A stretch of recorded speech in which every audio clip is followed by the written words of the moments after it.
There's a bit of pressure in the sky this week by way of the fixed signs, more specifically Taurus, Aquarius, and Leo.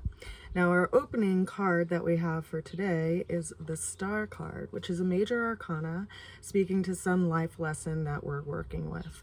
So what long-range aim or aspiration have you been called to for a very long time that you haven't really been giving your full effort and energy to? This is a card that's really encouraging in a lot of ways by way of hopefulness, and it also is associated with the sign of Aquarius. Now, if you've noticed that satellite body in the sky that's beaming down at us at night right now, we are approaching a full moon. We'll actually have a full moon tonight, Wednesday night, in the sign of Pisces, but it is in Aquarius right now as it waxes to that big full moon stage. And when it is in that space of being full, it gives us a lot of space of reflection. And where does it reflect back to? Well, what's on the opposite side, which is everything that's in Leo, as well as what's in a square position to it. Now, we have Jupiter, which is at 15 degrees of Taurus, which is a fixed earth sign, and then we also have Venus, which is in retrograde at 11 degrees of Leo, which is a fixed fire sign, and of course Aquarius is a fixed air sign. So what does that mean? Well, when we have these planetary bodies in the fixed signs lining up in such a way, it creates a point of challenge that in a lot of ways is bringing us to task and where we need to evolve. And so this card, being our opening card, is asking us, are you giving your full effort to that which you feel called to do? Or are you just kind of keeping it to the side? Because this card is reminding us that we have to give generously in places that we've been holding back to, and we have to follow our star. Now, I mentioned Jupiter, of course, because Jupiter is in square position to Aquarius today, where the moon is at, but there's also this interesting interaction between Jupiter and Venus, and we have Jupiter showing up as our challenge card for this week, and it is some kind of fated change or some kind of fated shift. Now, when we consider this energetic of expansion in the energy of Taurus, it can bring a really big energy that's like a calling that we really can't ignore, you know, like a pressure. You know, I had this song in my head as I was preparing for this reading, Under Pressure. There's a little kid, I think, that has a recorder at the property behind me, and I'm sorry if it keeps going, but it is what it is. I can't control the environment that I'm in too much, you know. I live on a farm with a lot of other farms around me, so there's lots of noises. But yeah, there's this fated change, this fated shift, and it comes by way of pressure. And when we consider these anchors, Venus has been in retrograde, you know, for the last few weeks, and it's getting ready to move forward on September 3rd, September 4th, and it'll be even, you know, at closer proximity to Jupiter, and then it's going to go forward and it'll pass over that passageway with Jupiter as well as Uranus, which is another big planet of change. And the sign of Taurus, which is where both Jupiter and Uranus are transiting right now currently, is a very stable sign. It's a fixed earth sign, so it doesn't like a lot of change. It's very grounded. It tends to involve our resources, our agricultural resources, and our financial resources, as well as our belief systems. And so we've had these anchors moving through here for some time now. Jupiter takes 12 years to go around the whole zodiac system, so it's going to be moving through Taurus until about May of 2024, whereas Uranus takes 84 years to go around the whole zodiac wheel. So it's been in Taurus creating some change for the last few years, and it will continue to be in Taurus until 2026. So these big shifts and these big changes are bringing challenges into our life. And Jupiter can bring a challenge that can be helpful in a lot of ways, because it is considered, the Santa Claus of the zodiac, or the sun behind the sun, because it brings expansion and it brings help in a lot of ways. And so if you feel a pressure, it's because you're capable of much more than you've been doing. And the challenge is asking you to step up. Now, the way that we move through the challenge came through by way of the Queen of Pentacles, which is a Capricornian ruled card. We have Pluto, which is in the final degrees of the sign of Capricorn right now. And consider that Capricorn as a sign is our life path. It's the legacy we want to leave behind. So when we consider these big changes and these big shifts, what is it shifting us to move toward? It could be, that you've been living a life that has been in one path, and these big changes and these big shifts are causing you to realign yourself with a different path that really has been a deep-seated wish inside of you. You've just never nurtured it. You've never given it your attention and your effort as much as you've really needed to make it grow.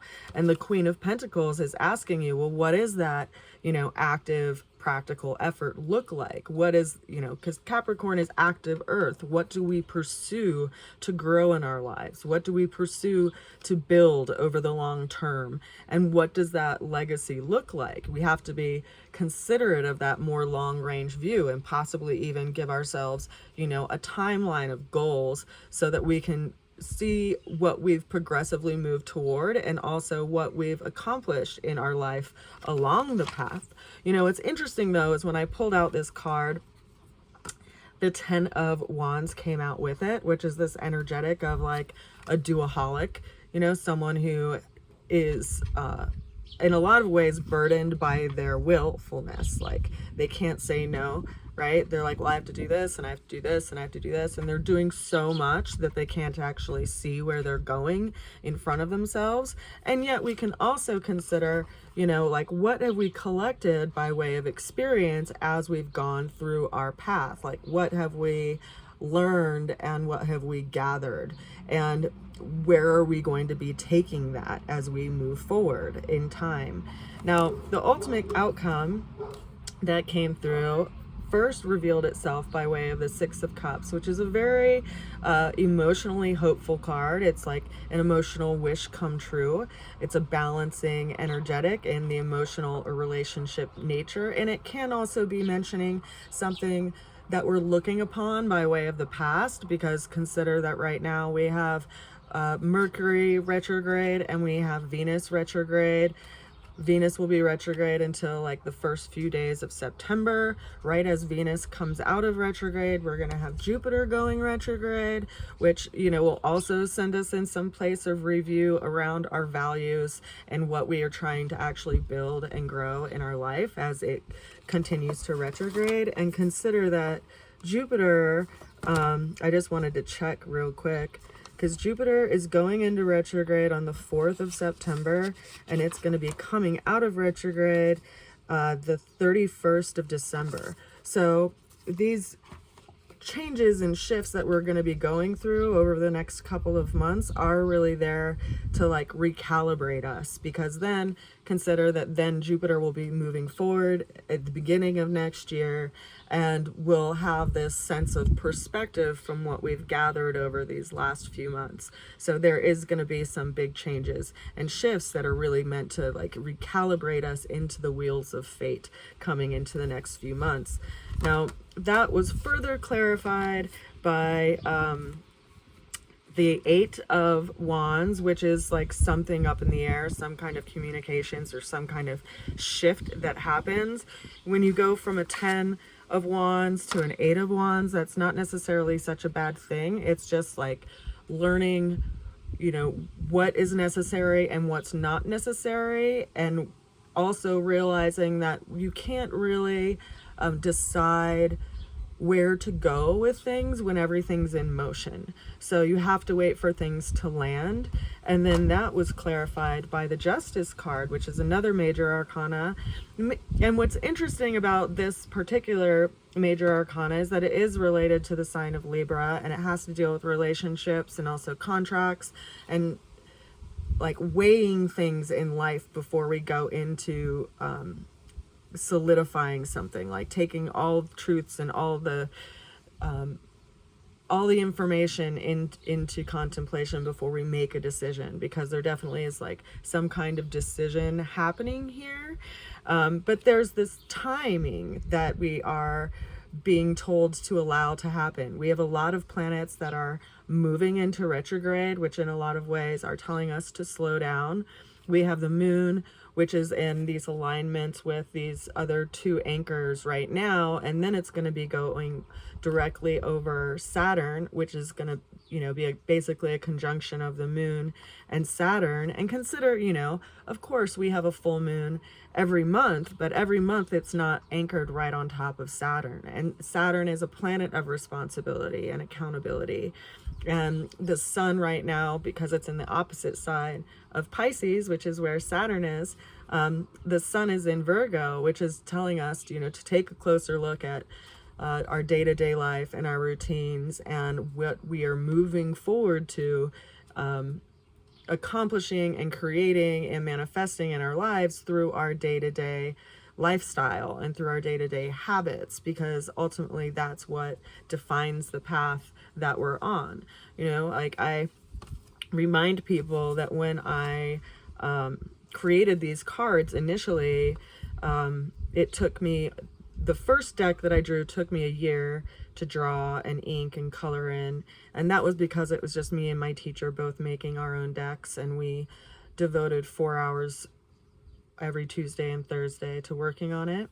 This second deck, we had more people, and so we had to wait for everyone to do things like in unison, so it took 2 years to create it, but it's just a little bit of time that was devoted weekly on a regular basis that allowed me to accomplish something that is a pretty cool accomplishment. And I think that we do that a lot in life. We just don't always stop and recognize what we've accomplished and what we want to accomplish. And if there are things that you feel like a really strong calling to, it's time to devote time to making those things happen. So that is our reading for this week. I send you a lot of love. And of course, if you are interested in a reading or having me look at your chart, send me a message at rootsofalchemy@gmail.com, or you can also check out my services on my website, rootsofalchemy.com.